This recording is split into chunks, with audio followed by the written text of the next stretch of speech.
آخری حدیث آج کے لیکچر کی 12ویں حدیث امام محمد بن عبداللہ المہدی سے ریلیٹڈ، 12ویں خلیفہ سے ریلیٹڈ 12ویں حدیث. یہ مرفوع بھی ہے لیکن وہ ضعیف طرق ہے. یہ موقوفاً روایت ٹھیک ہے سیدنا ثوبان سے المستدرک للحاکم میں انٹرنیشنل نمبرنگ کے مطابق 8531 نمبر کہ آپ صلی اللہ علیہ وسلم نے فرمایا جب تم خراسان کی طرف سے سیاہ جھنڈے آتے ہوئے دیکھو تو ان کا استقبال کرو کیونکہ فیہا خلیفۃ اللہ المہدی، ان میں اللہ کا خلیفہ مہدی بھی ہوگا. یہ موقوفاً ہے سیدنا ثوبان کا قول، مرفوع ضعیف ہے لیکن ظاہر آپ صلی اللہ علیہ وسلم کے بتانے پر ہی موقوف ہے. یہ خراسان سے جب کالے جھنڈے آئیں گے تو ان کا استقبال کرنا، یعنی اہل عرب کو کہا گیا، ان میں خلیفۃ اللہ مہدی ہوں گے. اس سے یہ بات بھی پتہ چل گئی کہ یہ انقلاب جو ہے وہ عربیوں کے ذریعے نہیں آنا، اجمیوں کی طرف سے آنا ہے. کیونکہ خراسان تو یہ ایران، افغانستان اور رشیا، یہ پوری بیلٹ کو خراسان کہا جاتا ہے. اب تو یہ ملک لادہ بن چکے ہیں ادھر سے بارہ ہمونی. اب یہ نہیں اب یہاں پر کچھ لوگوں نے لشکر خراسانی بنا لیا، نام رکھنے والا پائی کچھ نہیں ہوتا. بریلوی، دیوبندی، اہل حدیث تینوں اپنے آپ کو اہل سنت والجماعت کہتے ہیں. نام رکھنے سے کیا ہے؟ آپ شراب کی بوتل کے بعد روح افزا لکھ دیں تو وہ روح افزا بن جائے گی.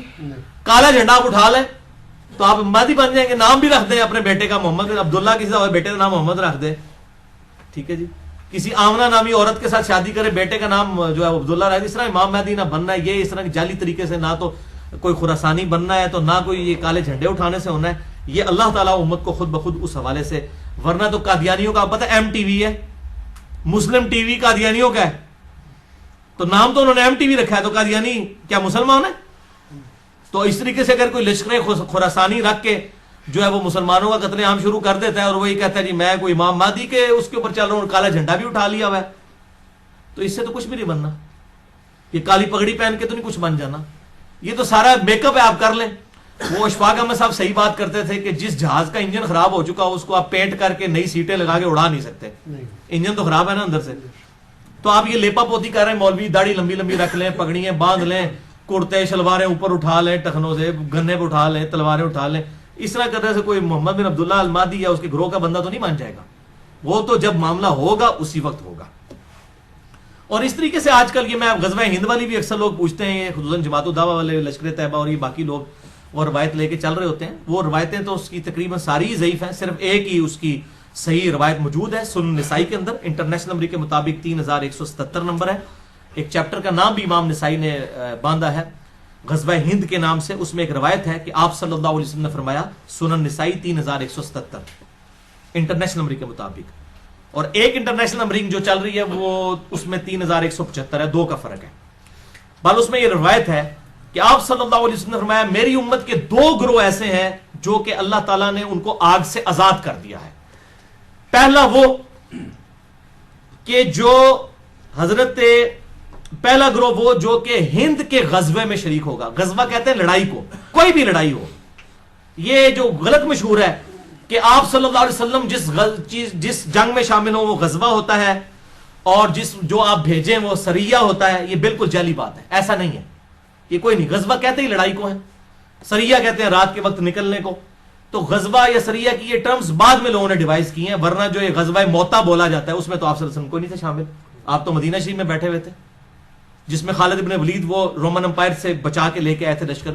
پہلے سیدنا زید ابن حارثہ شہید ہو گیا، آپ صلی اللہ علیہ وسلم مسجد میں بیٹھ کے کہہ رہے ہیں میرے زید کو شہید کر دیا گیا، میرے جعفر کو شہید کر دیا گیا، میرے عبداللہ بن رواحہ کو شہید کر دیا گیا. اب اللہ کی تلواروں میں سے ایک تلوار کے ہاتھ جو ہے مسلمانوں کی وہ جو ہے وہ سپہ سلاری آ گئی ہے. یہ صحیح بخاری میں حدیث ہے، میں نے علم غیب والے لیکچر میں بتائی ہے، مسئلہ نمبر 6A میں.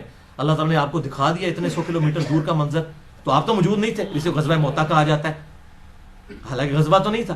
یہ غزوہ اور سریہ کی جو یہ ڈیفینیشن غلط ہے، کیونکہ اسے بریلویوں نے حاضر ناظر کا عقیدہ نکالا ہے. وہ کہتے ہیں یہ دیکھیں غزوہ ہند ہے تو آپ سب خود بھی آئیں گے اس میں.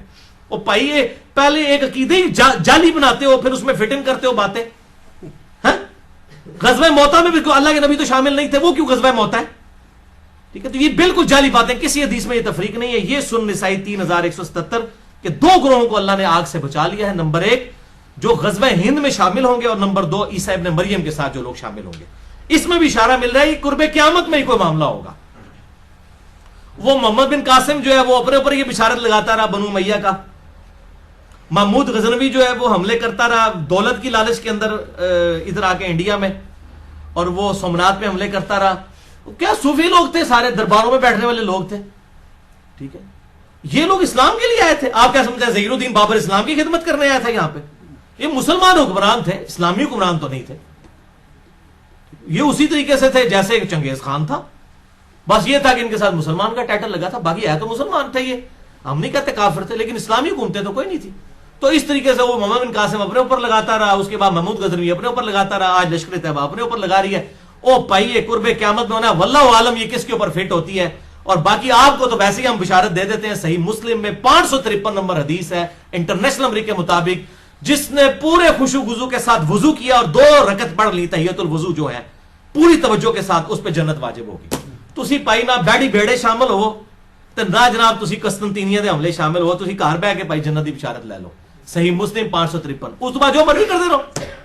اس طریقے سے نہیں, وہ وقتی طور پہ ضرور جنت واجب ہو جائے گی, لیکن بعد میں بھی کرتوت دیکھنے ہوں گے. اللہ تعالیٰ کی کوئی اسپیشل پروٹیکشن ہو تو پھر ہی بندہ بچتا ہے. تو یہ اس طریقے سے لوگ جو بشارتیں فٹ کرتے پھرتے ہیں, یہ کوئی کنفرم نہیں ہے. میں نے آپ کو مشکات کا بتا دیا کہ اگر کسی کو شوق ہو تو یہ مشکات کا پورا چیپٹر جو ہے 3-4 چیپٹرز کٹھے ہیں, 142 احادیث ہیں انٹرنیشنل نمبر کے مطابق 5379 سے 5520 تک.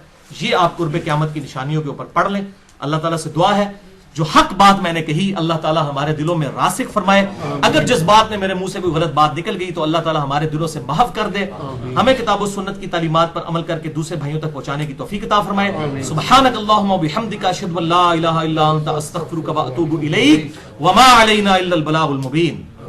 جزاک